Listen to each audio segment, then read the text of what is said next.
일본이 150조를 쏟아붓고도 실패한 기술을 한국이 세계 최초로 성공했습니다. 전 세계가 발칵 뒤집혔습니다. 일본은 20년간 수소를 나르는 배를 만드는데 국운을 걸었습니다. 하지만 한국은 전혀 다른 곳을 노렸습니다. 그 수소를 태우는 심장을 장악한 겁니다. 일본이 열심히 실어 나른 수소를 한국이 만든 터빈이 태우는 구조가 되어버렸습니다. 기술 종주국 미국까지 한국 기업 앞에 줄을 서기 시작했고 전 세계 에너지 판도가 뒤집히고 있습니다. 지금부터 그 충격적인 전말을 공개합니다.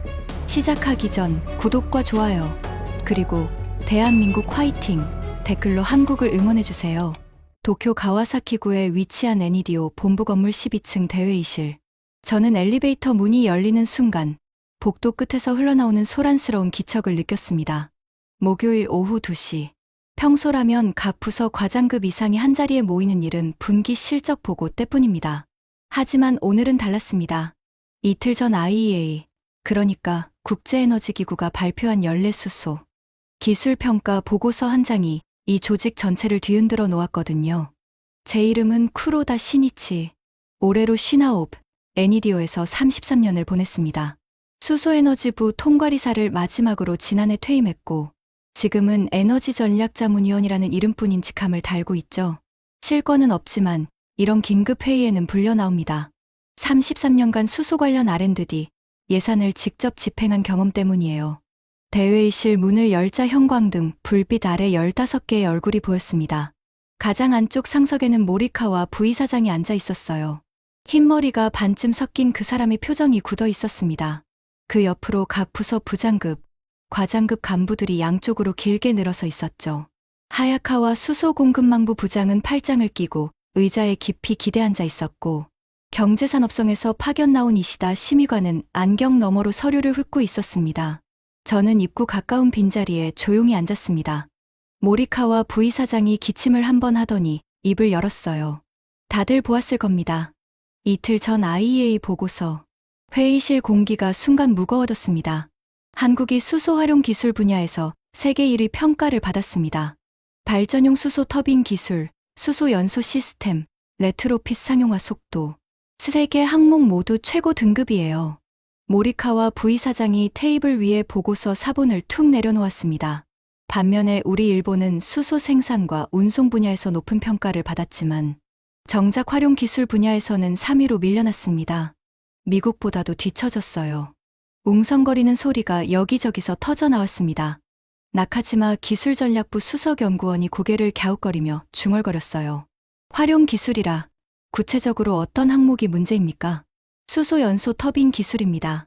모리카와 부이사장의 시선이 회의실을 한 바퀴 돌았습니다. 그리고 저를 향해 멈추었죠. 쿠로다 위원. 33년간 우리 수소 R&D를 총괄하셨으니 누구보다 사정을 잘 아실 겁니다. 상황 분석을 부탁드립니다. 가슴이 철렁 내려앉았습니다. 예감은 있었어요. 이 보고서가 발표된 순간부터 제가 이 자리에 불려올 거라는 걸 알고 있었습니다. 하지만 솔직히 말하면 저는 이 순간을 기다리고 있었는지도 모릅니다. 서류 가방에서 준비해 온 자료를 꺼냈습니다. 손끝이 미세하게 떨리는 걸 느꼈어요. 33년. 이 조직에서 보낸 33년의 세월이 고스란히 이 떨림에 실려 있었습니다. 자리에서 천천히 일어섰습니다. 발표 전에 한 말씀 드리겠습니다. 15개의 시선이 일제히 저를 향했습니다. 오늘 제가 드릴 말씀은 여러분이 듣고 싶은 이야기가 아닙니다. 아마 불쾌하실 겁니다. 하지만 이 이야기를 하지 않으면 저는 33년간 이 조직에서 일한 의미를 찾을 수 없습니다. 회의실이 조용해졌습니다. 형광등 불빛이 미세하게 깜빡였어요. 숨을 크게 들이마셨습니다. 지금부터 제가 할 이야기는 이 조직 전체를 뒤흔들 수도 있는 이야기였으니까요. 결론부터 말씀드리겠습니다. 프로젝터 리모컨을 눌렀습니다. 스크린에 하나의 도표가 떴어요. 일본과 한국의 수소 기술 투자 비교 차트였습니다. 지난 20년간 우리가 수소 로드맵에 쏟아부은 국가 예산. 이 돈이 허공에 날아갔습니다. 3초간의 침묵. 그리고 회의실이 폭발했습니다. 하야카와 수소공급망부 부장이 의자를 박차고 반쯤 일어섰어요. 얼굴이 벌겋게 달아올라 있었습니다. 쿠로다 위원, 지금 뭐라고 하신 겁니까? 허공에 날아갔다니요? 우리 수소공급망부가 8년 동안 밤낮 없이 만든 액화수소 운반선, 호주 일본 공급 파이프라인, 이게 전부 허실이었다는 말씀이십니까? 목소리가 떨리고 있었습니다. 분노 때문이었죠. 하야카와 부장님, 운반선 기술은 훌륭합니다. 세계 최초의 성과입니다. 하지만 제가 말씀드리는 건 전체 그림입니다. 우리가 수소를 만들고 나르는데 전력을 쏟는 사이에 정작 그 수소를 태워서 전기로 바꾸는 핵심 기술에서 한국에 완전히 추월당했습니다. 말도 안 됩니다. 이시다, 경산성 파견 심의관이 안경을 치켜 올리며 끼어들었어요. 쿠로다 위원. 국가 수소 전략은 경제산업성과 애니디오가 합동으로 수입한 겁니다. 그걸 허공에 날아갔다고 표현하는 건 정부 정책을 정면으로 부정하는 겁니다. 위원 직함으로 이런 발언을 하시는 건 적절치 않습니다. 저는 고개를 숙였습니다. 이시다 심의관님, 저도 그 전략을 만든 사람 중 하나입니다. 예산 배분 결제 라인에 제 도장이 찍혀 있어요. 그러니까 저는 지금 남을 비판하는 게 아닙니다. 제 자신을 비판하는 겁니다. 잠깐 정적이 흘렀습니다. 하지만 곧 나카지마 수석연구원이 차분한 목소리로 입을 열었어요. 쿠로다 위원, 감정적인 표현은 접어두시고 근거를 보여주시죠. 활용 기술에서 밀렸다는 건 구체적으로 어떤 항목입니까? 수소 연소 가스터빈입니다. 스크린을 전환했습니다. 현재 전 세계에서 가동 중인 LNG, 가스터빈 발전소는 수천 기에 달합니다. 탄소 중립 시계가 빨라지면서 이 발전소들이 전부 좌초자산, 그러니까 돈만 잡아먹는 거대한 쓰레기가 될 위기에 처했습니다. 수조 달러 규모의 인프라가 하루아침에 고철이 되는 겁니다. 오쿠다 수소실증부 부장이 손을 들었어요. 그건 다 아는 이야기 아닙니까? 그래서 수소로 전환하자는 거고 우리가 수소 공급망을 까는 거잖아요. 맞습니다, 오쿠다 부장님. 그런데 질문 하나만 하겠습니다. 저는 스크린을 가리켰습니다. 그 수소를 가져와서 누가 태웁니까? 회의실이 조용해졌습니다. 호주에서 갈탄으로 수소를 만들었습니다. 액화에서 배에 실었습니다. 수만 킬로미터를 건너 일본 항구에 도착했습니다. 자, 이제 이 수소를 발전소에 넣어야 합니다. 그런데 기존 가스터빈에 수소를 넣으면 어떻게 될까요? 하야카와 부장이 인상을 찌푸리며 대답했어요. 그야, 연소기를 개조해야죠. 수소는 연소 특성이 다르니까. 정확합니다. 수소는 천연가스보다 불이 붙는 속도가 7배에서 8배 빠릅니다. 기존 터빈에 그냥 넣으면 역화가 발생해서 터빈이 폭발합니다. 그리고 연소 온도가 극도로 높아서 질소산화물이 쏟아져 나옵니다. 친환경하겠다고 수소를 태웠는데 오히려 대기오염 물질이 나오는 거예요. 그건 기술적 과제 아닙니까? 미쓰비시 중공업이 개발하고 있지 않습니까? 사카모토 국제협력부 과장이 끼어들었어요. 물론입니다. 미쓰비시도 연구하고 있고 지이도, 지멘스도 연구하고 있습니다. 전 세계가 이 난제와 씨름하고 있어요. 하지만 저는 리모컨을 한 번 더 눌렀습니다. 스크린에 새로운 슬라이드가 떴습니다. 큰 글씨로 이렇게 적혀 있었어요. 한국, 중대형 가스터빈 수소 100% 전소 세계 최초 성공. 회의실이 술렁였습니다. 한국의 한화가 충남 대산 발전소에서 80MW급 중대형 가스터빈으로 수소를 60% 섞어 태우는 혼소에 먼저 성공했습니다. 그리고 불과 7개월 뒤 천연가스 밸브를 완전히 잠그고 수소만으로 터빈을 돌렸습니다. 100% 전소, 세계 최초입니다. 하야카와 부장이 코웃음을 쳤어요. 80MW요? 그건 중소형 규모 아닙니까? 실험실 수준의 실증이지 상용화하는 거리가 멀죠. 하야카와 부장님, 아직 이야기가 끝나지 않았습니다. 그리고 두산 에너빌리티는 380MW급 초대형 수소 전소 터빈을 개발 중입니다. 대도시 하나의 전력을 감당할 수 있는 규모예요. 이미 50% 혼소 시험을 통과했고 내년이면 100% 전소 연소기 개발을 마칩니다. 하야카와 부장의 표정이 살짝 경직되었습니다. 하지만 곧 팔짱을 다시 꼈어요. 기술 하나 됐다고 시장을 장악한 건 아니죠. 과장이 심하십니다. 이시다 심의관도 고개를 끄덕이며 거들었습니다. 동의합니다. 한국이 실증에 성공한 건 인정하지만 그것과 우리 수소 전략이 실패했다는 건 전혀 다른 이야기입니다. 논리적 비약이에요. 주변에서도 동조하는 기침 소리, 서류 넘기는 소리가 들렸습니다. 저는 회의실을 둘러보았어요. 15명 중 단 한 명도 제 편이 아니었습니다. 가슴 한구석이 서늘해졌습니다. 하지만 이건 예상한 일이었어요. 33년간 이 조직에서 일하면서 배운 게 하나 있습니다. 사람들은 자기가 쌓아온 것이 무너지는 걸 절대 쉽게 인정하지 않는다는 겁니다. 특히 그것이 자기 인생의 업적일 때는요. 쿠로다 위원, 오쿠다 수소실증부 부장이 낮은 목소리로 말했습니다. 이 사람은 하야카와처럼 공격적이지는 않았어요. 하지만 눈빛에 상처받은 기색이 역력했습니다. 저는 수소실증부에서 6년간 일했습니다. 새벽 2시에 실험실 불 끄고 퇴근한 적이 셀 수 없이 많아요. 우리 팀원들도 마찬가지입니다. 그런데 그 노력이 전부 허실이었다고 하시면 솔직히 모욕적으로 들립니다. 가슴이 뜨끔했습니다. 오쿠다 부장의 말이 틀린 게 아니었으니까요. 오쿠다 부장님, 여러분의 노력을 폄하하려는 게 절대 아닙니다. 다만 방향의 문제를 말씀드리는 겁니다. 아무리 열심히 달려도 방향이 틀리면 목적지에 도착할 수 없습니다. 방향이 틀렸다고요? 하야카와 부장이 다시 목소리를 높였어요. 수소를 만들고, 나르고, 저장하는 게 틀린 방향이라는 말씀이십니까? 그럼 수소가 하늘에서 떨어집니까? 몇 명이 피식 웃었습니다.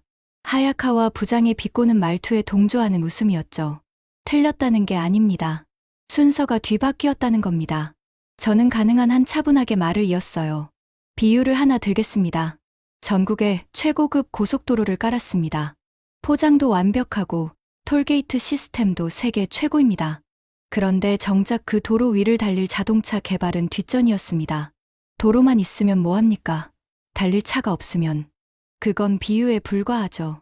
나카지마 수석연구원이 차분하게 반박했습니다. 현실에서는 공급과 수요가 동시에 발전합니다. 공급 인프라를 먼저 까는 건 전략적으로 합리적인 선택이었어요. 수요는 공급을 따라옵니다. 과연 그랬습니까? 저는 나카지마 수석연구원을 바라보았습니다. 우리가 공급 인프라를 까는 동안 수요 쪽에서 무슨 일이 벌어졌는지 보셨습니까? 한국이 수소를 태워서 전기를 만드는 기술을 완성했습니다. 그리고 전 세계 발전소들이 한국 기업 앞에 줄을 서기 시작했어요. 우리가 열심히 실어나른 수소를 한국이 만든 터빈이 태우는 겁니다. 사카모토 과장이 손을 들었습니다. 잠깐요, 쿠로다 위원. 한 가지 짚고 넘어가야 할 게 있습니다. 미국도 수소 허브 프로그램에 수십억 달러를 투자하고 있고, 이건 전부 생산 쪽입니다. 세계적인 추세가 생산 인프라 우선이라는 뜻 아닙니까? 우리만 그런 게 아니에요. 사카모토 과장님, 좋은 지적입니다. 미국도 생산에 집중하고 있죠. 그런데 차이가 하나 있습니다. 뭡니까? 미국에는 지위가 있습니다. 가스터빈 원천 기술을 가진 기업이 자국에 있어요. 그래서 생산에 집중해도 활용 기술은 자국 기업이 알아서 따라옵니다. 하지만 우리는요? 미쓰비시 중공업이 수소 전소 터빈을 내놨습니까? 회의실이 조용해졌습니다. 미쓰비시는 아직 30% 혼소 수준에 머물러 있습니다. 한국의 한화가 100% 전소에 성공한 시점에서 우리 미쓰비시는 아직 3분의 1도 못 넘겼어요. 하야카와 부장의 얼굴이 굳었습니다. 하지만 물러서지 않았어요. 미쓰비시는 신중한 겁니다. 일본 기업의 품질 기준은 한국과 다릅니다. 서두르다 사고 나면 어떻게 하시려고요? 신중함과 뒤처짐은 다릅니다. 하야카와 부장님, 지금 우리 기업을 무시하는 겁니까? 하야카와 부장의 목소리가 한 옥타브 올라갔습니다. 테이블 위에 커피잔이 미세하게 흔들렸어요. 이시다 심의관이 손으로 테이블을 가볍게 두드렸습니다. 양측 모두 진정하시죠. 쿠로다 위원, 한국이 실증에 성공한 건 인정합니다. 하지만 그것 하나로 20년 국가 전략이 실패했다고 단정 짓는 건 너무 나간 겁니다. IEA 보고서 하나에 이렇게 흔들리면 정책의 일관성이 무너집니다. 주변에서 고개를 끄덕이는 사람이 여러 보였습니다. 저는 회의실을 천천히 둘러보았어요. 모리카와 부이사장은 팔짱을 끼고 표정 없이 지켜보고 있었습니다. 찬성도 반대도 아닌 관망의 자세였죠. 하야카와 부장은 분노로 얼굴이 붉었고 이시다 심의관은 차갑게 선을 그었습니다. 나카지마 수석연구원은 논리로, 사카모토 과장은 사례로, 오쿠다 부장은 감정으로 저를 공격했어요. 15명 중 제 편은 단 한 명도 없었습니다. 그때 시야 끝에서 한 사람이 눈에 들어왔습니다. 후지와라. 신기술 평가 연구원인 이 젊은 연구자는 아까부터 한마디도 하지 않았어요. 다만 태블릿 화면을 조용히 들여다보고 있었습니다. 무언가를 검색하는 듯 했죠. 다른 사람들이 비웃고 화를 내고 반박하는 사이에 이 사람만은 데이터를 찾고 있었습니다. 눈이 마주쳤습니다. 후지와라는 살짝 고개를 숙이더니 다시 태블릿으로 시선을 돌렸어요. 표정을 읽을 수는 없었습니다. 하지만 직감적으로 느꼈어요. 이 사람은 적어도 듣고는 있다. 쿠로다 위원. 모리카와 부이사장이 처음으로 직접 입을 열었습니다. 나지막하지만 무게감 있는 목소리였어요. 지금까지의 발언은 문제 제기로 받아들이겠습니다. 하지만 문제만 던지고 끝내시면 곤란합니다. 구체적으로 뭘 보여주실 겁니까? 저는 고개를 끄덕였습니다. 부이사장님, 감사합니다. 지금부터 제가 보여드릴 것은 3가지입니다. 손가락 3개를 펼쳤습니다. 첫째, 한국이 정확히 어떤 기술로 우리를 추월했는지. 둘째, 왜 우리는 20년간 이걸 놓쳤는지. 셋째, 지금 당장 방향을 바꾸지 않으면 어떤 일이 벌어지는지. 하야카와 부장이 팔짱을 풀지 않은 채 비아냥거렸어요. 보여주신다니 보겠습니다. 다만 납득이 안 되면 가만히 있지 않겠습니다. 물론입니다. 그래야죠. 저는 애써 담담하게 대답했습니다. 하지만 솔직히 말하면 등에 식은땀이 흐르고 있었어요. 33년 인생을 걸고 한 조직을 상대로 싸우는 건 생각보다 외로운 일이었습니다. 프로젝터 리모컨을 다시 집어들었습니다. 스크린에 새로운 슬라이드가 떴어요. 제목은 이랬습니다. 한국은 왜 배가 아니라 심장을 선택했는가? 회의실 안의 공기가 달라지는 걸 느꼈습니다. 비웃음과 분노 사이에서 아주 미세하게 궁금증이라는 감정이 싹트기 시작했어요. 하지만 아직이었습니다. 이 사람들을 설득하려면 갈 길이 한참 멀었으니까요. 숨을 한번 고르고 다음 슬라이드를 넘겼습니다. 진짜 이야기는 지금부터였습니다. 한국이 수소 터빈에 집중한 이유를 이해하려면 먼저 수소 가치사슬의 전체 그림을 봐야 합니다. 스크린에 새로운 도표를 띄웠습니다. 수소 경제의 흐름을 한눈에 보여주는 밸류체인 다이어그램이었어요. 생산, 운송, 저장, 활용. 4개의 박스가 화살표로 연결되어 있었습니다. 저는 레이저 포인터로 처음 3개의 박스를 차례로 짚었어요. 생산. 호주에서 갈탄으로 수소를 만듭니다. 우리가 투자했습니다. 포인터가 2번째 박스로 이동했습니다. 운송. 세계 최초 액화수소 운반선을 만들었습니다. 하야카와 부장님 팀의 성과입니다. 하야카와 부장이 미세하게 턱을 치켜 올렸어요. 자기 팀 이야기가 나오니 반사적으로 자부심이 올라온 모양이었습니다. 저장. 항만 수소 저장 탱크, 배관 시스템. 역시 우리 기술입니다. 포인터가 마지막 박스에 멈추었습니다. 활용. 그런데 여기 마지막 칸을 보십시오. 저는 포인터를 4번째 박스 위에 고정시켰습니다. 그 박스 안은 비어 있었어요. 의도적으로 공란으로 남겨둔 겁니다. 이 칸이 비어 있습니다. 회의실이 잠시 조용해졌습니다. 생산, 운송, 저장까지는 훌륭합니다. 세계 최고 수준이에요.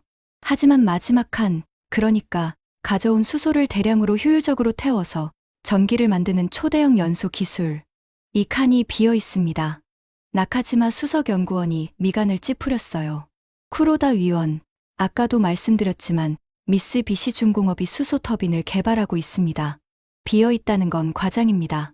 나카지마 수석연구원님, 미쓰비시의 현재 실증 수준이 몇 % 혼소인지 정확히 알고 계십니까? 나카지마 수석연구원이 잠깐 머뭇거렸습니다. 30% 혼소 단계로 알고 있습니다. 맞습니다. 30%. 연료의 70%는 여전히 천연가스입니다. 한국은 이미 100% 전소에 성공했어요. 우리는 아직 30%를 넘지 못했습니다. 숫자의 힘이었습니다.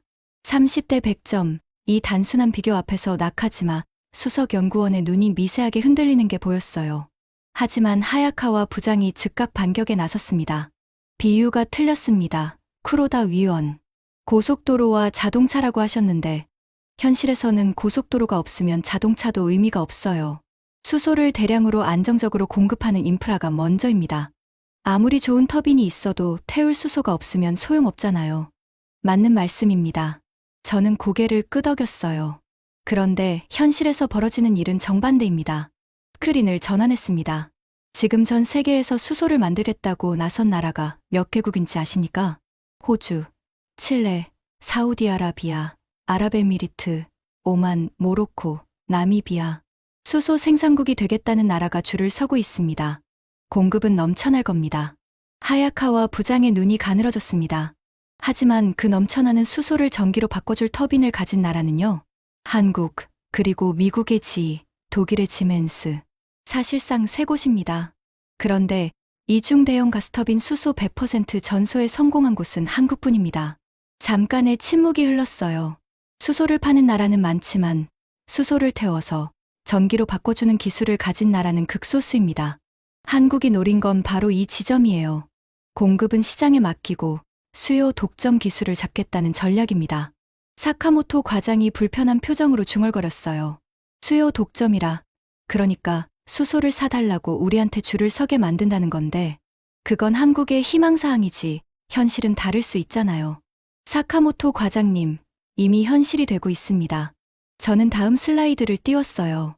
한화 임팩트, 미국 린든 발전소 수소 혼소 개조 수주, 북미와 유럽에서 연달아 계약 체결, 두산 에너빌리티, 가스터빈 관련 주기 제작과 서비스 누적 수주 1조 원 돌파.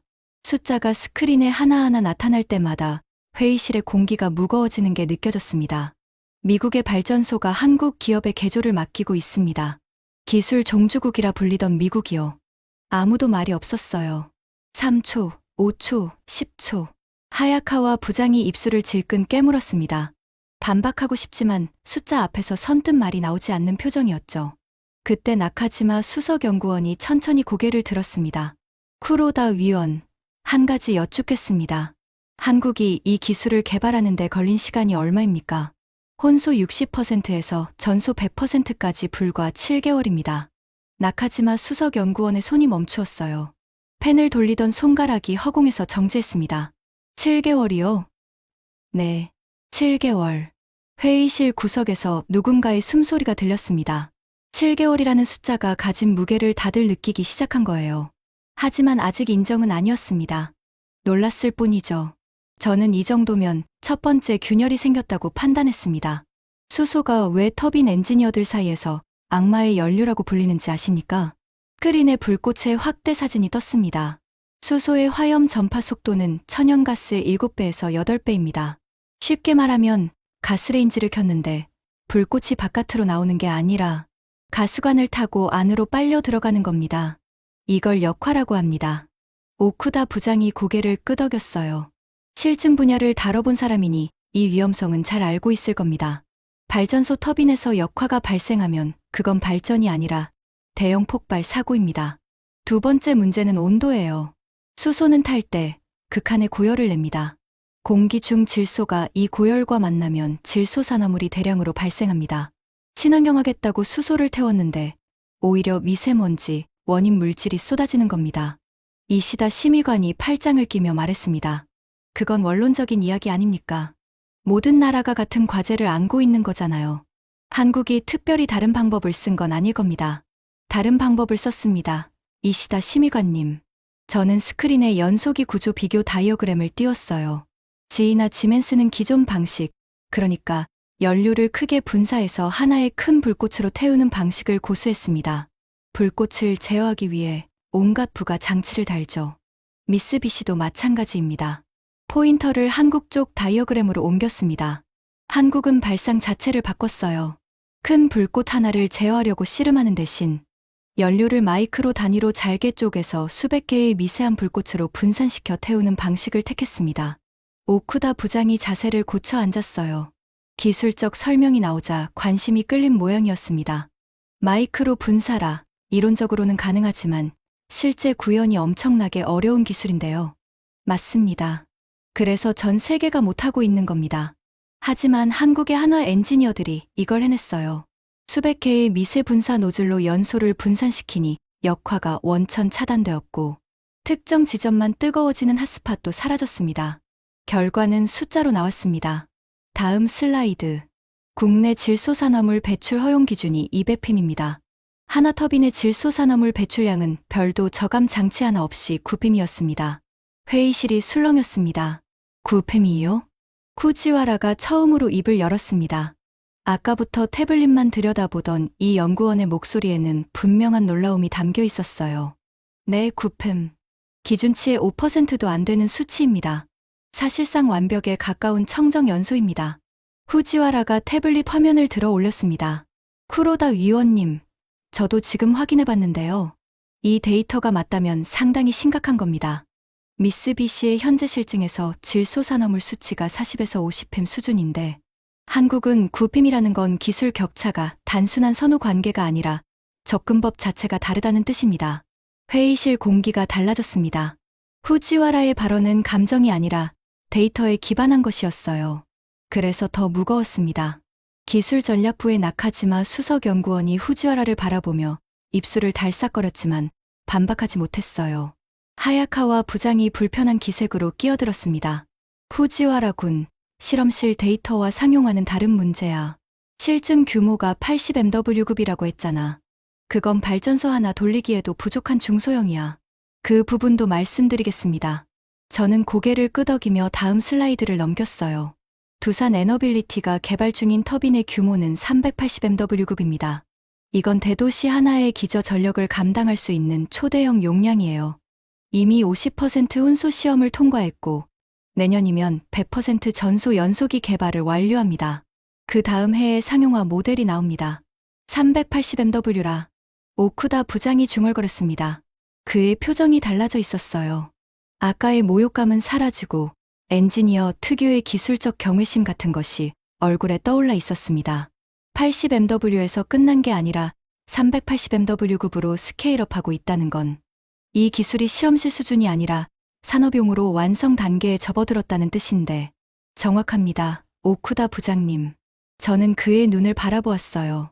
우리가 실증 단계에서 신중하게 검토하는 사이 한국은 이미 상용화를 향해 전력 질주하고 있습니다.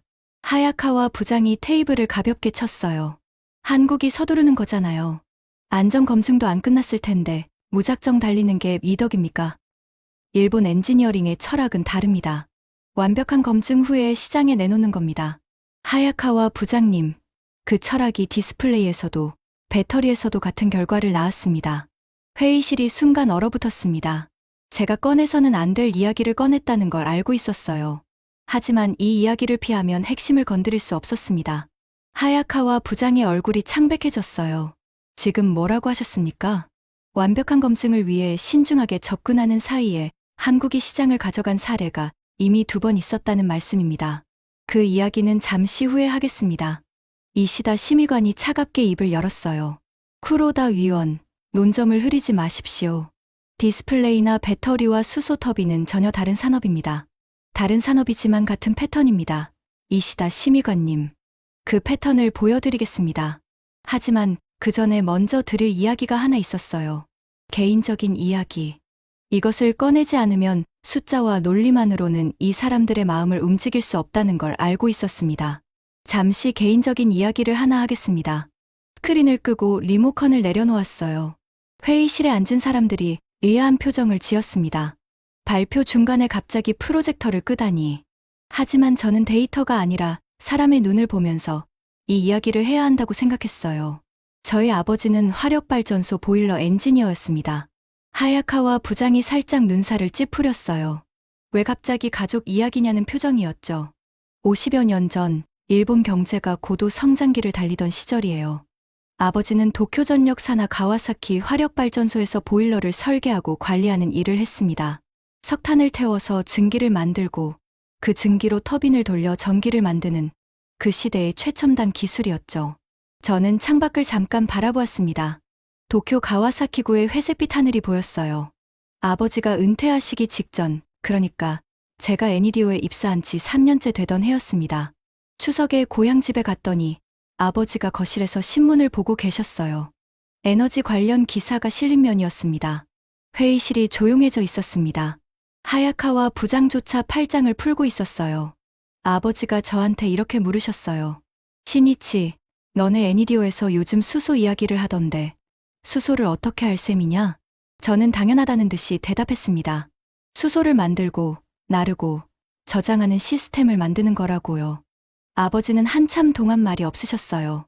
그러더니 이렇게 말씀하셨습니다. 목이 메어왔습니다. 33년 전의 기억인데 지금 이 순간 마치 어제 일처럼 선명했어요. 신이치, 에너지는 나르는 게 본질이 아니다. 태우는 게 본질이야. 나는 평생 석탄을 태워서 전기를 만들었다. 석탄이 어디서 오는지는 중요하지 않았어. 중요한 건 그걸 얼마나 효율적으로, 얼마나 깨끗하게 태우느냐였다. 수소도 마찬가지일 거다. 나르는 기술은 언젠가 누구나 할 수 있게 된다. 하지만 태우는 기술을 가진 사람이 최후의 승자야. 회의실의 공기가 완전히 바뀌어 있었습니다. 저는 그때 아버지 말을 흘려들었습니다. 솔직히 말하면 옛날 사람 이야기라고 생각했어요.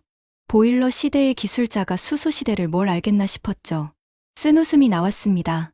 그리고 저는 애니디오에서 33년간 수소를 만들고 나르는 쪽에만 예산을 몰아줬습니다. 수소 생산 기술에 투자하고 운반선을 만들고 호주에서 수소를 가져오는 공급망을 짰죠. 태우는 기술은요? 미쓰비시가 알아서 하겠지 라고 생각했습니다. 테이블 위에 놓인 제 손이 떨리고 있었어요. 그걸 감추려고 손을 무릎 위에 올려놓았습니다. 아버지가 돌아가신 건 그로부터 10년 뒤였습니다. 장례식 날 아버지의 서재를 정리하다가 오래된 노트 한 권을 발견했어요. 아버지가 현역 시절에 쓰던 기술 노트였습니다. 마지막 페이지에 이렇게 적혀 있었습니다. 저는 잠깐 말을 멈추었습니다.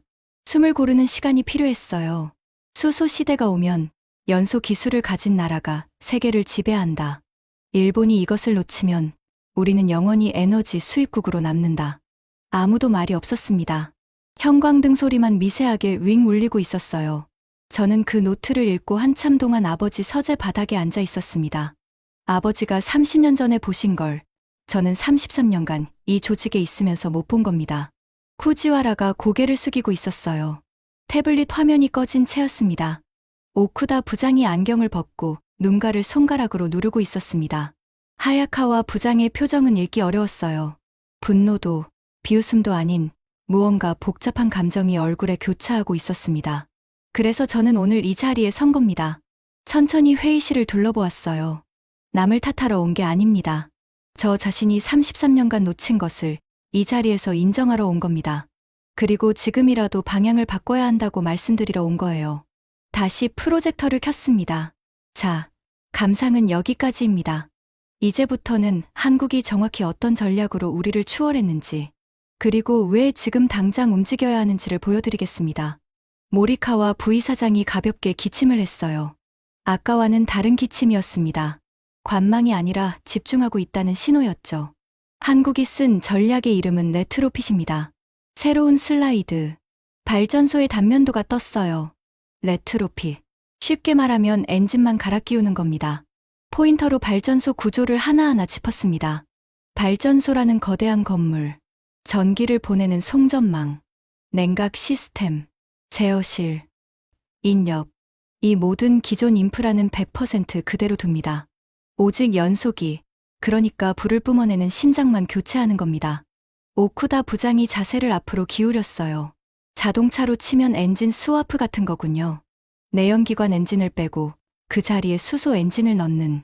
정확합니다. 오쿠다 부장님. 그리고 이게 왜 전 세계 발전소들이 한국에 줄을 서는지를 설명합니다. 스크린에 숫자들이 나타났어요. 현재 전 세계에 깔린 LNG, 가스터빈 발전소는 수천 기입니다. 탄소 중립 시계가 빨라지면서 이 발전소들은 전부 좌초자산이 될 위기에 처해 있어요. 멀쩡하게 돌아가는 발전소를 부수고 새로 짓는다. 그건 국가적 낭비이자 기업에겐 파산 선고나 다름없습니다. 사카모토 과장이 끼어들었어요. 그건 사실입니다. 유럽 쪽 파트너들이 좌초자산 문제로 골머리를 앓고 있다는 건 저도 알고 있습니다. 그런데 한국이 등장해서 이렇게 말한 겁니다. 부수지 마세요. 심장만 바꾸세요. 저는 손가락으로 연소기 부분을 짚었어요. 비용은 신규 건설의 절반도 안 됩니다. 공사 기간도 대폭 줄어들죠. 기존 인력을 그대로 쓸 수 있고 송전망도 그대로입니다. 발전소 사장님 입장에서 생각해 보십시오. 수천억 들여서 건물을 부수고 새로 짓는 것과 핵심 부품만 교체하는 것. 어느 쪽을 선택하겠습니까? 회의실에서 몇 명이 고개를 끄덕이는 게 보였습니다. 경제적 논리 앞에서는 감정적 반발도 힘을 잃기 시작하는 거죠. 이시다 심의관이 안경을 고쳤으며 말했어요. 논리는 이해했습니다. 하지만 실제로 성과가 나고 있습니까? 계약을 딴 게 있느냐는 겁니다. 있습니다. 스크린 전환, 한화 임팩트, 미국 린든 발전소 수소 혼소 개조 사업 수주. 이건 미국 본토에 가동 중인 발전소를 한국 기업이 개조한다는 뜻입니다. 이시다 심의관의 안경, 너머 눈이 미세하게 커졌어요. 그리고 이건 시작일 뿐입니다. 북미와 유럽에서 추가 계약이 이어지고 있어요. 나카지마 수석 연구원이 자리에서 살짝 몸을 돌려 후지와라를 보았습니다. 후지와라 군, 이 수치 확인되나? 후지와라가 태블릿을 들어 보였어요. 두산 에너빌리티의 가스터빈 관련 누적 수주액이 1조 원을 돌파한 건 확인됩니다. 그리고 CES에서 AI 데이터 센터용 수소 에너지 솔루션을 공식 발표한 것도 확인했습니다. 나카지마 수석 연구원이 고개를 돌려 저를 바라보았어요. 아까의 반박하려는 눈빛은 사라지고 데이터를 인정하는 연구자의 표정이 대신하고 있었습니다. 계속하시죠. 나카지마의 이 한마디에 회의실 분위기가 미세하게 변했습니다. 논리 반박의 선봉에 서 있던 사람이 한 발 물러섰으니까요. 감사합니다. 나카지마 수석연구원님. 저는 다음 슬라이드를 띄웠어요. 한국 정부의 정책 지원 다이어그램이었습니다. 한국 정부가 한 일도 주목할 필요가 있습니다. 세계 최초로 청정수소 발전 입찰 시장이라는 제도를 만들었어요. 기업이 수소로 전기를 만들면 정부가 우선적으로 매입해준다는 확실한 신호를 준 겁니다. 사카모토 과장이 자기도 모르게 중얼거렸어요. 확실한 출구를 만들어준 거네요. 기업 입장에서는 투자 리스크가 확 줄어들잖아요. 맞습니다. 물건 만들면 팔곳이 보장되니까 한화나 두산 같은 기업들이 수조원 규모의 투자를 두려워하지 않고 밀어붙인 거예요. 이 대목에서 이시다 심의관의 표정이 복잡해졌어요. 정부 정책 이야기가 나오면 경산성 파견 관료인 자기 입장이 곤란해지니까요. 물론 우리 경제산업성도 수소 관련 정책을 펴고 있습니다. 하지만 수소 활용 쪽보다는 수소 공급망 구축에 정책 역량이 편중되어 있습니다. 한국은 활용 시장을 제도적으로 보장해줬고 그 덕분에 기업들이 과감한 기술 투자를 할 수 있었습니다. 후지와라가 조용히 손을 들었어요. 쿠로다 위원님, 한 가지 보충하겠습니다. 한국 기업들이 기술을 독자 개발만 한 건 아닙니다. 한화는 미국의 PSM이라는 기업을, 두산은 네덜란드의 기술 기업을 인수합병했습니다. 원천 기술을 확보하기 위해 해외 알짜 기업을 과감하게 사들인 거예요. 저는 고개를 끄덕였어요. 후지와라가 스스로 정보를 보충하기 시작했다는 건 이 사람이 이미 제 편으로 넘어왔다는 뜻이었습니다. 정확합니다. 그리고 중요한 건 사다가 그냥 쓴 게 아니라는 겁니다. 인수한 기술을 한국 엔지니어들의 노력으로 국산화하고 업그레이드해서 세계 최고 수준으로 끌어올렸어요. 하야카와 부장이 팔짱을 끼고 눈을 감고 있었습니다. 반박하지 않는다는 건 완전히 인정한 건 아니지만 적어도 들을 준비는 되었다는 뜻이었죠. 오쿠다 부장이 천천히 고개를 끄덕이며 입을 열었어요. 쿠로다 위원, 기술적으로는 납득이 갑니다. 마이크로 분사 방식의 연속이 설계, 레트로핏 전략, 정부의 제도적 지원까지. 이걸 종합하면 확실히 한국이 체계적으로 움직인 건 맞습니다. 5번째 동조자. 오쿠다 부장은 아까 모욕적이라고까지 했던 사람이에요. 그 사람이 고개를 끄덕이기 시작했다는 건 큰 변화였습니다. 제 주변으로 고개를 끄덕이는 사람이 하나둘 늘어나고 있었어요. 회의실 양쪽에 앉은 과장급 간부 중 서너 명이 서로 눈짓을 주고받는 게 보였습니다. 하지만 하야카와 부장은 여전히 눈을 감고 있었고 이시다 심의관은 서류를 정리하며 표정을 감추고 있었습니다. 그리고 모리카와 부이사장은 여전히 침묵 속에서 모든 것을 지켜보고 있었어요. 아직 끝나지 않았습니다. 결정적인 이야기가 남아 있었으니까요. 자, 이제 마지막이자 가장 중요한 이야기를 하겠습니다. 프로젝터 화면에 하나의 질문이 크게 떴어요. 수소 터빈의 진짜 고객은 누구인가? 발전소 사장님들이 수소 터빈을 왜 사겠습니까? 탄소 중립 때문이죠. 그런데 탄소 중립을 가장 절실하게, 가장 급하게 원하는 고객이 누군지 아십니까? 잠깐의 침묵. AI 기업들입니다. 스크린에 구글, 아마존, 마이크로소프트의 로고가 떴어요. 지금 전 세계 빅테크 기업들이 AI 데이터 센터를 미친 듯이 짓고 있습니다. AI를 학습시키고 운용하는 데이터 센터 하나가 작은 도시 하나만큼의 전기를 먹어요. 나카지마 수석 연구원이 고개를 살짝 들었어요. 전력 수요 폭증 이야기는 저도 보고서로 접했습니다. 그런데 그게 수소 터빈과 무슨 관계입니까? 핵심 관계입니다. 데이터 센터는 365일 스문의 시간 단 1초도 멈추면 안 됩니다. 서버가 1초라도 멈추면 수십억 원의 손실이 납니다. 그래서 전력 공급이 절대 끊기면 안 돼요. 포인터로 에너지원들을 하나하나 짚었습니다. 태양광. 밤에는 전기를 못 만듭니다. 풍력. 바람이 안 불면 전기가 안 나옵니다.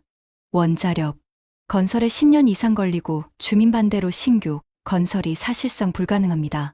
그렇다고 석탄이나 LNG를 쓸 수 있느냐? 구글, 마이크로소프트 같은 빅테크 기업들은 탄소 제로 약속을 했습니다. 화석 연료를 쓰면 주주들이 가만두지 않아요. 회의실이 조용해졌습니다. 다들 이 딜레마의 심각성을 느끼기 시작한 거예요. 24시간 가동 가능하고 탄소 배출이 제로이고 대용량이고 기존 전력망에 바로 연결할 수 있는 전력원. 이 조건을 동시에 만족하는 게 뭡니까? 사카모토 과장이 자기도 모르게 중얼거렸어요. 수소 터빈. 맞습니다. 수소 가스터빈이 유일한 현실적 대안입니다. 쿠지와라가 태블릿을 들어 올렸어요. 두산 에너빌리티가 이번 CES에서 발표한 게 정확히 이겁니다. AI 시대를 위한 종합 에너지 솔루션. 데이터 센터 전용 수소 발전 패키지. 나카지마 수석연구원의 손이 또 한 번 멈추었어요. 펜을 잡은 손가락이 미세하게 떨리고 있었습니다. 잠깐, 그러면 이 시장의 규모가 어떻게 되는 겁니까? 업계 추산으로 글로벌 수소 터빈 시장 규모가 5년 내에 45조 원 이상입니다. 45조. 몇 명이 동시에 내뱉었어요. 하지만 이건 터빈 기계값만 따진 겁니다. 진짜 시장은 그 뒤에 있어요. 다음 슬라이드. 가스터빈은 한 번 설치하면 20년에서 30년을 씁니다. 그동안 정기적으로 부품을 갈고 정비하고 업그레이드해야 합니다. 이 유지보수 시장이 기계값의 수배에 달합니다. 거기에 전 세계 수천 기의 노후, LNG 발전소를 수소용으로 개조하는 레트로핏 시장까지 합치면 규모는 기하급수적으로 커집니다. 이시다 심의관이 처음으로 자세를 고쳐 앉았어요. 정책 관료의 본능이 반응한 겁니다. 시장 규모가 이 정도면 국가 전략 차원의 대응이 필요하다는 걸 느낀 거죠. 그리고 여기서 한 가지 더 보여드리겠습니다. 스크린에 3개의 그래프가 나란히 떴어요. 첫 번째, 디스플레이. 20여 년 전 LCD 패널 시장. 소니, 샤프가 원천 기술을 갖고 있었습니다. 결과는 아시죠? 삼성과 LG가 과감한 투자와 빠른 상용화로 시장을 통째로 가져갔습니다. 하야카와 부장이 눈을 떴어요. 얼굴에 불편한 기색이 역력했습니다. 두 번째, 배터리. 10여 년 전 전기차 배터리. 파나소닉이 먼저 치고 나갔습니다. 하지만 LG 에너지 솔루션, 삼성 SDI, SK온이 전 세계 완성차 업체들과 합작하며 글로벌 시장을 휩쓸었습니다. 회의실, 여기저기서 불편한 기침 소리가 터져 나왔어요. 다들 이 역사를 알고 있었으니까요. 그리고 그것이 반복되고 있다는 사실이 불편했을 겁니다. 세 번째, 수소 터빈. 바로 지금. 패턴이 보이십니까? 저는 세 그래프의 공통점을 짚었어요. 시장이 열리기 직전까지 기술을 갈고 닦습니다. 조용히, 집요하게. 그리고 문이 열리는 순간 압도적인 기술력과 상용화 능력으로 시장을 통째로 먹어치웁니다. 이것이 한국 제조업의 필승 공식입니다. 그리고 지금 수소 터빈에서 정확히 같은 패턴이 진행되고 있습니다. 나카지마 수석연구원이 천천히 펜을 내려놓았어요. 그리고 한마디를 했습니다. 쿠로다 위원. 디스플레이, 배터리, 그리고 수소 터빈. 세 번째가 진행되고 있다는 건 솔직히 부정할 수 없는 것 같습니다. 7번째 동조자. 나카지마는 이 회의에서 논리적 반박의 핵심이었어요. 그 사람이 인정하자 주변의 과장급 간부 3명이 거의 동시에 고개를 끄덕였습니다. 10명이 넘는 사람이 이제 제 쪽으로 기울어져 있었어요. 하야카와 부장이 입을 열었습니다. 목소리가 아까보다 낮아져 있었어요.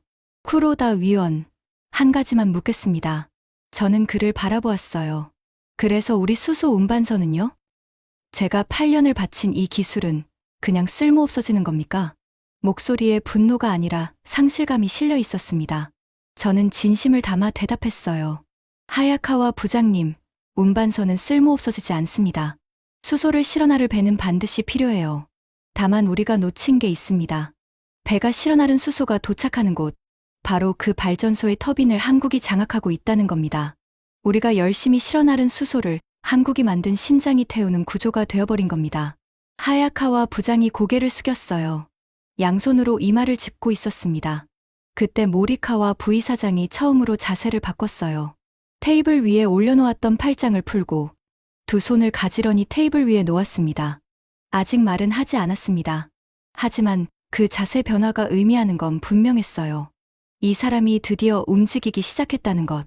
시계를 보니 회의가 시작된 지 2시간이 넘어가고 있었습니다. 창밖으로 보이는 가와사키구의 하늘이 붉은 석양으로 물들기 시작했어요.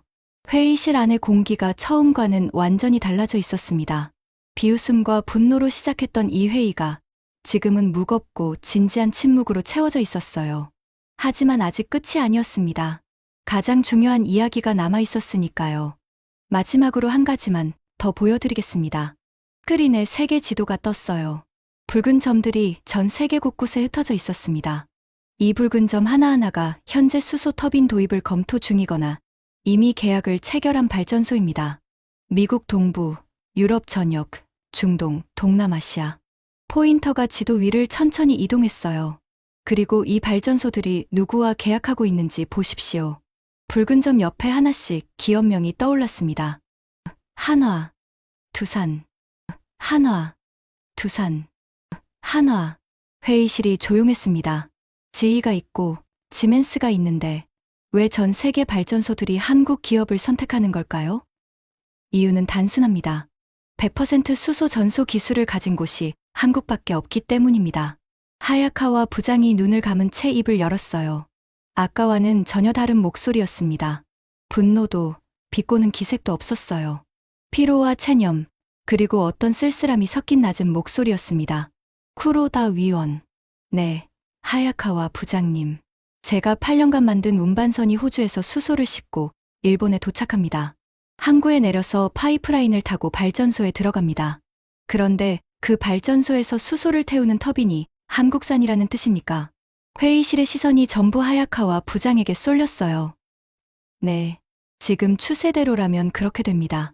하야카와 부장이 천천히 눈을 떴습니다. 저를 똑바로 바라보았어요. 우리가 힘들게 실어나른 수소를 한국이 만든 심장이 태운다. 그렇습니다. 하야카와 부장의 입술이 떨렸어요. 주먹을 꽉 쥐었다가 천천히 폈습니다. 그리고 한마디를 했어요. 인정합니다. 회의실 공기가 멈춘 것 같았습니다. 우리가 도로를 까는데 20년을 쓰는 동안 한국은 그 도로 위에서 달릴 차를 만들었어요. 그리고 지금 그 차가 우리 도로를 달리고 있는 겁니다. 제가 깐 도로를. 하야카와 부장의 눈가가 붉어져 있었습니다. 분하지 않다고 하면 거짓말입니다. 8년입니다. 8년간 가족보다 운반선과 더 많은 시간을 보냈어요. 새벽에 조선소 가서 용접 상태 점검하고 호주 출장 가서 갈탄 수소 생산 라인 체크하고 그 모든 시간이 의미 없었다는 게 아니에요. 다만 목이 메인 듯 말을 끊었어요. 다만 우리가 배만 만들고 심장을 놓쳤다는 건 인정해야 할 것 같습니다. 아무도 말이 없었어요. 이 회의에서 가장 격렬하게 반발했던 사람의 인정은 그 자체로 엄청난 무게를 가지고 있었습니다. 이시다 심의관이 안경을 벗고 렌즈를 닦기 시작했어요. 손이 미세하게 떨리고 있었습니다.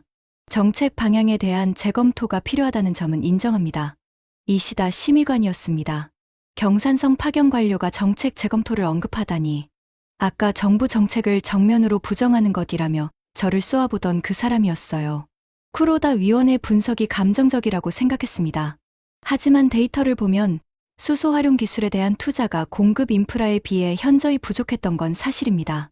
이 부분은 본성에 보고하겠습니다. 오쿠다 부장이 안경을 다시 쓰며 말했어요. 저도 인정합니다. 우리 실증부가 열심히 한 건 사실이지만 방향이 수소 생산과 저장 쪽에 치우쳐 있었어요. 연소 기술 실증에 더 많은 예산을 배분했어야 했습니다. 사카모토 과장이 고개를 끄덕였어요. 국제협력 관점에서도 한국의 전략이 더 실리적이었다고 봅니다. 수소를 파는 나라는 많지만 수소를 태워주는 기술을 가진 나라는 협상에서 절대적으로 유리하니까요. 하나둘. 인정의 물결이 회의실을 채워갔어요. 나카지마 수석연구원이 조용히 정리했습니다. 기술 전략의 관점에서 밸류체인의 마지막 고리를 놓친 건 명백한 전략적 오류입니다. 이건 개인의 책임이 아니라 조직 전체의 관성이었다고 봅니다. 후지와라가 태블릿을 내려놓으며 말했어요. 아까 쿠로다 위원님이 말씀하신 패턴이 가장 무섭습니다. LCD, 배터리, 수소 터빈. 세 번째가 진행되고 있다면 지금 이 순간이 마지막 기회일 수 있습니다. 15명 전원의 시선이 한 곳으로 모였습니다. 모리카와 부이사장. 이 회의에서 한마디도 하지 않은 채 모든 것을 지켜보던 사람. 모리카와 부이사장이 천천히 자리에서 일어섰어요. 회의실이 완전한 정적에 휩싸였습니다. 의자 삐걱거리는 소리, 서류 넘기는 소리, 기침 소리까지 전부 멈추었어요. 다 들었습니다. 낮지만 단단한 목소리였어요. 쿠로다 위원. 네, 부이사장님. 33년간의 경험으로 이 자리에서 자기 자신을 비판하는 건 쉬운 일이 아니었을 겁니다. 감사합니다. 가슴이 뜨거워지는 걸 느꼈어요. 그리고 하야카와 부장. 하야카와 부장이 고개를 들었습니다. 8년간의 노력을 부정하는 사람은 이 자리에 아무도 없습니다. 운반선 기술은 우리의 자산입니다. 다만 그 자산을 완성시키려면 빠진 퍼즐 조각이 필요하다는 걸 오늘 우리 모두가 확인했습니다. 하야카와 부장이 입술을 꾹 다물고 고개를 끄덕였어요. 모리카와 부이사장이 회의실 전체를 둘러보았습니다. 방향을 바꿉시다. 단 5글자였어요. 하지만 그 5글자의 무게는 이 회의에서 오간 모든 말을 합친 것보다 무거웠습니다. 수소 활용 기술, 특히 대형 가스터빈 수소 연소 기술에 대한 전략적 투자를 즉시 검토하겠습니다. 기술 전략부와 신기술 평가, 부서를 중심으로 긴급 태스크포스를 구성하십시오. 나카지마 수석연구원과 후지와라 연구원이 공동으로 이끌어 주십시오. 나카지마 수석연구원과 후지와라가 동시에 허리를 숙였어요. 기한은 3개월입니다. 3개월 안에 수소 연소 기술 확보를 위한 구체적인 로드맵을 제시해 주십시오. 자체 개발, 기술 제휴, 인수합병 모든 옵션을 열어두겠습니다. 모리카와 부이사장이 마지막으로 저를 바라보았어요. 쿠로다 위원, 태스크포스의 자문위원을 맡아주시겠습니까? 목이 메었습니다. 대답하려고 했는데 목소리가 나오지 않았어요. 33년간 이 조직에서 일하면서 퇴임하고 나서도 이런 형태로 다시 기여할 수 있을 거라고는 생각하지 못했습니다. 맡겠습니다. 간신히 한마디를 뱉어냈어요. 회의가 끝난 건 오후 5시가 넘어서였습니다. 3시간이 넘는 긴 회의였어요. 처음에는 비웃음과 분노로 시작했고, 중간에는 논쟁과 침묵이 교차했고, 마지막에는 인정과 결의로 끝났습니다. 간부들이 하나둘 일어나 회의실을 빠져나갔어요. 하야카와 부장이 제 옆을 지나가다가 멈추었습니다. 쿠로다 위원. 네, 아버님. 대단한 분이셨네요. 그 한마디에 코끝이 찡해졌어요. 이 회의에서 가장 격렬하게 저를 공격했던 사람이 아버지를 인정해준다는 건 저한테는 어떤 데이터보다 무거운 말이었습니다. 감사합니다. 하야카와 부장님. 하야카와 부장이 어색하게 웃으며 어깨를 가볍게 두드리고 지나갔어요. 후지와라가 다가왔습니다. 쿠로다 위원님, 태스크포스 자문건 정말 감사드립니다. 한국의 기술 전략을 정밀 분석하는 것부터 시작하겠습니다. 후지와라 군, 한 가지 부탁이 있습니다. 뭡니까? 한국을 적으로 보지 말아주세요. 배우고, 협력하고, 그 위에서 우리만의 기술을 쌓아야 합니다. 이기겠다는 마음보다 배우겠다는 마음이 먼저입니다. 후지와라가 진지하게 고개를 끄덕였어요. 회의실에 저만 남았습니다. 창밖으로 도쿄 가와사키구의 석양이 보였어요. 공업지대 특유의 회색빛 건물들 사이로 붉은 해가 내려앉고 있었습니다. 멀리 도쿄만 위로 컨테이너선 하나가 천천히 움직이고 있었어요. 그 배를 보며 생각했습니다. 아버지가 평생을 보낸 발전소도 저 바다 근처였죠. 석탄을 태워 전기를 만들던 시대. 아버지는 그 시대의 장인이었어요. 석탄 한 톤을 얼마나 효율적으로 태울 수 있는지, 보일러의 온도를 1도 더 올리기 위해 밤새 계산하던 사람. 그 아버지가 남긴 마지막 메모. 수소 시대가 오면 연소 기술을 가진 나라가 세계를 지배한다. 아버지는 연료가 석탄에서 수소로 바뀌어도 본질은 변하지 않는다는 걸 알고 계셨어요. 에너지의 본질은 태우는 것, 만드는 것도, 나르는 것도 중요하지만 최종적으로 에너지를 전기로 바꾸는 그 마지막 순간을 지배하는 자가 승자라는 것. 한국은 그걸 정확히 간파했습니다. 일본이 20년간 수소를 만들고 나르는 인프라에 구군을 걸 때 한국은 조용히 태우는 기술을 갈고 닦았어요. 해외 기업을 인수하고 원천 기술을 국산화하고 세계 최초의 기록을 세웠습니다.